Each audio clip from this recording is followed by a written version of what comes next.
నమస్తే, welcome to our channel. నేను మీ Priyanka Rao. YS Soubhagyamma ఈ పేరు చాలా తక్కువ మందికి తెలిసి ఉంటుంది. ఈవిడ వివేక గారి భార్య. వివేక గారు చనిపోయి అంటే భర్తను కోల్పోయి పుట్టాడు దుఃఖంలో ఉన్న ఆయన భార్య, ఆయన కుమార్తెకి ఈరోజు జగన్మోహన్ రెడ్డి గారి హయాంలో ఎంతటి ఘోరం జరిగింది అనేది ఈరోజు బయటకు వస్తుంది. ఆవిడకి సంబంధించిన 4 కోట్ల రూపాయలు విలువైన ఆస్తుల్ని అంటే భూముల్ని ఇతర వ్యక్తుల పేర్ల మీద రిజిస్టర్ చేపించారు. ఇదంతా జగన్మోహన్ రెడ్డి గారి హయాంలో జరిగింది. మరి దీన్ని ఎలా చూడాలి? ఇదంతా కక్ష రూపంలో జరిగిందా, లేదంటే భయపెట్టడానికి ఈ విధంగా చేశారా? అసలు ఏంటి? తన ఆస్తులు అంటే తన కుటుంబ సభ్యుల ఆస్తుల్ని లాక్కోవడాన్ని మనం ఎలా చూడాలి అనేది డిస్కస్ చేద్దాం. మనతో మాట్లాడడానికి ప్రముఖ పొలిటికల్ అనలిస్ట్ అంకమరావు గారు ఉన్నారు. ఆయన అడిగి తెలుసుకుందాం. నమస్కారం సార్. నమస్తే సార్. వైఎస్ వివేకానందరెడ్డి గారి భార్య సౌభాగ్యమ్మ, ఆవిడకి సంబంధించిన పులివెందుల్లో ఉన్న 4 కోట్ల రూపాయలు విలువ చేసే 7 ఎకరాల 3 సెంట్ల భూమిని ఇతర పేర్ల మీద రిజిస్టర్ చేపించారంట. ఇది కూడా జగన్మోహన్ రెడ్డి గారి హయాంలో జరిగింది. అంటే ఈ ఆస్తులన్నింటినీ ఈ విధంగా చేయడం ఎలా చూడాలంటారు? పులివెందల అంటే వైఎస్ జగన్మోహన్ రెడ్డి వాళ్ళ తండ్రి, వాళ్ళ తాత రాజారెడ్డి, రాజశేఖర్ రెడ్డి, తర్వాత వివేకానంద రెడ్డి, ఆ తర్వాత జగన్మోహన్ రెడ్డి. ఎందుకంటున్నానంటే ముందుగా రాజారెడ్డి అక్కడ పెత్తనం చేస్తూ ఉండేవాడు. రాజారెడ్డి కొడుకుని మంచి స్థాయిలో చూడాలనుకొని రాజశేఖర రెడ్డిని, ఆయన కుమారులు ఉన్నా కూడా రాజశేఖర రెడ్డి మీద దృష్టి పెట్టుకొని రాజశేఖర రెడ్డిని 1978లో శాసనసభ్యుని కూడా చేశాడు. ఆ తర్వాత ఇక ఆ కుటుంబానికి కంచుకోటగా ఉంది రాజశేఖర రెడ్డి గారు, వివేకానంద రెడ్డి గారు. రాజశేఖర రెడ్డి గారు పార్లమెంట్కి వెళ్తే వివేకానంద రెడ్డి గారు ఎమ్మెల్యేగా ఉండేవాడు. అట్లానే ఆయన ఎమ్మెల్యేగా ఉంటే వివేకానంద రెడ్డి గారు పార్లమెంట్కి వెళ్ళేవాడు. అట్లా అన్నదమ్ములు ఇద్దరు కూడా ఆ కడప జిల్లానే కాకుండా ముఖ్యంగా పులివెందుల నియోజకవర్గాన్ని కంచుకోటగా మలుచుకునే దాంట్లో రాజశేఖర రెడ్డి రాజకీయంగా అంటే ఆయన రాష్ట్రం మొత్తం చూసుకుంటా ఉంటే అక్కడ వరకు మాత్రం కంపల్సరీ వివేకానంద రెడ్డి గారే చూసుకుంటూ ఉండేవాడు. అట్లా అన్నకే ఇబ్బంది లేకుండా చక్కగా రాజకీయం నేర్పేవాడు. రాజశేఖర రెడ్డి గారు కూడా తమ్ముడి మీద అంత ప్రేమతోటి వాత్సల్యంతో ఉండేవాడు. ఇద్దరు అట్లా అనుబంధం కొనసాగుతూ ఉండేది. ఎప్పుడైతే రాజశేఖర రెడ్డి గారు చనిపోయాడో జగన్మోహన్ రెడ్డి వారసుడు, అప్పటికే జగన్మోహన్ రెడ్డి పార్లమెంటేరియన్గా ఉన్నాడు కడపకి 2009.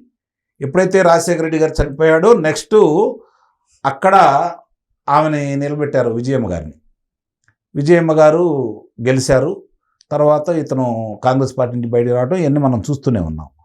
ఇక్కడ ఏమవుతుంది అంటే రాజశేఖర్ రెడ్డి అనే వ్యక్తి వాళ్ళ మనుషులు ఎవ్వరు కూడా వైఎస్ఆర్సీపీ పార్టీలో అధికారంలో ఉండకూడదు. పార్టీ పదవుల్లో కావచ్చు, లేదంటే శాసనసభ్యులుగా కావచ్చు, లోక్సభ సభ్యులుగా కావచ్చు, వాళ్ళు ఉండకూడదు అనే ఒకే ఒక్క నిర్ణయంతో రాజశేఖర్ రెడ్డి గారి ఇంట్లోనే ఉంటూ రాజశేఖర రెడ్డి గారి మనుషులు లేకుండా చాలా చక్కగా చేసుకుంటూ వస్తున్నారు. ఇక్కడ గమనించుకోవాలి. ఈ ఆలోచన విధానంతో వివేకానంద రెడ్డి గారిని హత్య చేయటం కూడా జరిగింది. ఇప్పుడు వారి సతీమణి సౌభాగ్యమ్మ గారి పేరు మీద 2006లో కొన్నటువంటి 7 ఎకరాల 3 సెంట్లు 4 కోట్ల విలువైనటువంటి భూమిని ఆమె పేరు మీద లేకుండా వేరే వారి పేరు మీద బదలాయించారు. ఇది కే వేలంవారిపల్లె 2006 ఫిబ్రవరిలో సబ్ రిజిస్ట్రార్ కార్యాలయంలో ఫిబ్రవరి 17న సబ్ రిజిస్ట్రార్ కార్యాలయంలో దస్తావేజుల సంఖ్య 1777 2006, 1779 2006 కింద 7 ఎకరాల 3 సెంట్ల భూమిని 351 ఏకాడి నుంచి 354 దాకా 4 నెంబర్లో గల భూమిని 7 ఎకరాల 3 సెంట్ల భూమిని ఆమె పేరు మీద కొనటం కూడా జరిగింది. ఇది 2006లో జరిగింది, ఫిబ్రవరి 17న. కానీ 2022లో అంటే అప్పుడు ఎవరున్నారు ముఖ్యమంత్రిగా? జగన్మోహన్ రెడ్డి. ముఖ్యమంత్రి జగన్మోహన్ రెడ్డిగా ఉన్న సమయంలో అదే పేరు గల సగిలి వెంకట సౌభాగ్యలక్ష్మి అంటే భర్త గంగిరెడ్డి అంట. ఇది ఎవరు? తహసీల్దార్ మాధవ కృష్ణారెడ్డి ద్వారా, ఆనాటి తహసీల్దార్ ఎవరైతే ఉన్నాడో ఆయన ద్వారా బదలాయించారు. అంటే ఇక్కడ ఆంధ్ర రాష్ట్ర ప్రజలందరూ గమనించుకోవాల్సిన విషయం ఏంటంటే ఇది సౌభాగ్యమ్మ అంటే వివేకానంద రెడ్డి గారి భార్య, ఆ పిల్లలు ఇతనికి అంటే ఆ హత్య జరిగిన విషయంలో జగన్మోహన్ రెడ్డి, అవినాష్ రెడ్డి, భాస్కర్ రెడ్డి ఇలా ప్రమేయం ఉంది అని బలంగా నమ్మారు. కాబట్టి వాళ్ళ మీద పోరాటం చేస్తూ ఉంటే వాళ్ళ పేర్ల మీద ఉన్నటువంటి ఆస్తుల్ని లేకుండా చేసేసి వాళ్ళని రోడ్డు మీద నిలబెట్టాలనే తలంపుతోటి, అంటే ఇక్కడ ఎవరిది కక్ష సాధింపు చర్య, ఎవరు చేయాలనుకున్నారు? వివేకానంద రెడ్డి గారి భార్య పొలాన్నే మార్చేంత ధైర్యం ఎవరికి ఉంటుంది? ఒకసారి ఆలోచించండి. అంటే ఇది కావాలని ఏ విధంగా చేస్తున్నారో దీన్ని బట్టి స్పష్టంగా అర్థం చేసుకోవాలి. అందుకే ల్యాండ్ టైటిల్ యాక్ట్ తీసుకురావాలని ప్రయత్నం చేశాడు.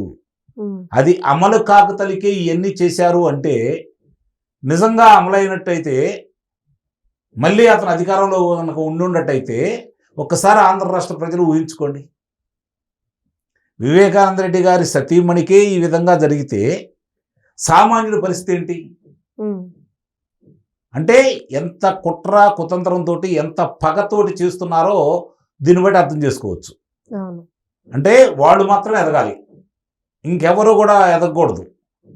వాళ్ళు చెప్పినట్టు వినేవాళ్ళు మాత్రమే వాళ్ళ దగ్గర ఉండాలి. సహజమే, ఏ రాజకీయ పార్టీలో ఏ అధినేత అయినా సరే తన మాట వినాలని కోరుకునే వాళ్ళని అట్టుపెట్టుకుంటాడు.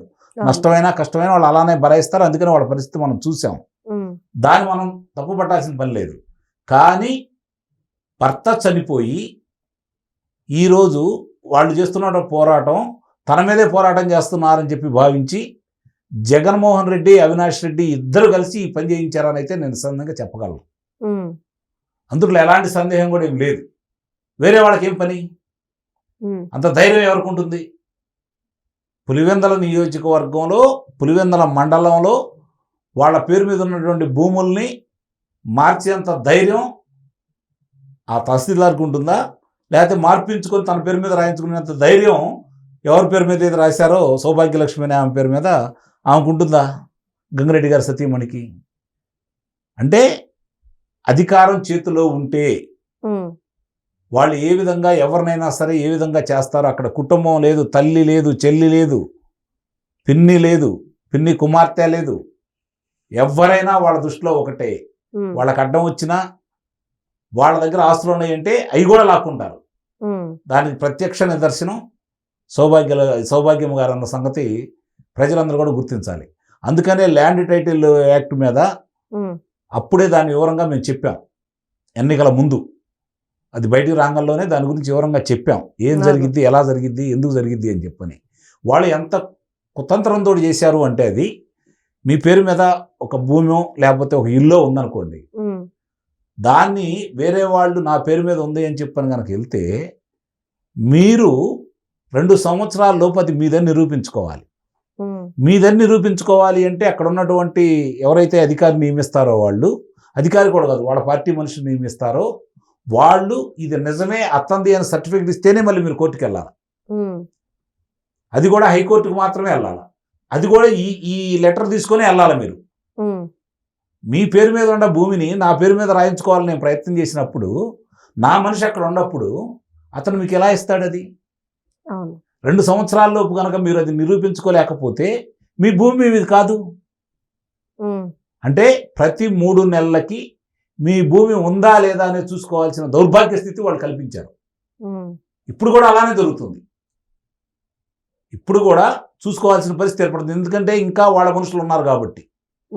వాళ్ళే గతంలో వాళ్ళు చెప్పినటువంటి స్థానిక నాయకులు కావచ్చు, వాళ్ళ శాసనసభ్యులు కావచ్చు, వాళ్ళ అధినేతలు కావచ్చు, ఎవరి పేరు మీద భూములు బదలాయించమన్నారో అట్లా చేశారు కాబట్టి, ఇంకా రెవెన్యూలో వాళ్ళే ఉన్నారు కాబట్టి మీరు ఎప్పటికప్పుడు చూసుకోవాల్సిన బాధ్యత ఉంది.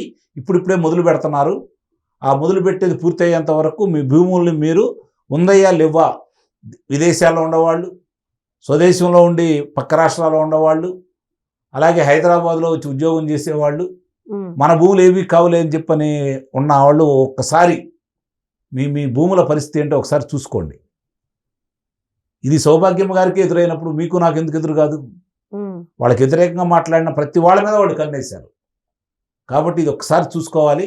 దీన్ని బట్టి మీరు అర్థం చేసుకోవాలి. జగన్మోహన్ రెడ్డి లాంటి వ్యక్తులు ముఖ్యమంత్రులుగా ఉంటే ఏం జరిగిద్దో చూశారు కాబట్టి ప్రజలందరూ ఒక నిర్ణయానికి వచ్చారు. ఆ నిర్ణయాన్ని వాళ్ళు అమలు చేశారు. ఎట్టి పరిస్థితుల్లో కూడా మళ్ళీ జగన్మోహన్ రెడ్డికి ఓటేసే పరిస్థితి లేదు. కానీ మీ జాగ్రత్తలో మీరు అందరూ ప్రజలందరూ ఉండి మీ ఆస్తుల వివరాలన్నీ చూసుకోవాల్సిందిగా మీ ద్వారా ఆంధ్ర రాష్ట్ర ప్రజలకు ఒకసారి మళ్ళీ గుర్తు చేస్తున్నాను. Right. Thank you so much sir.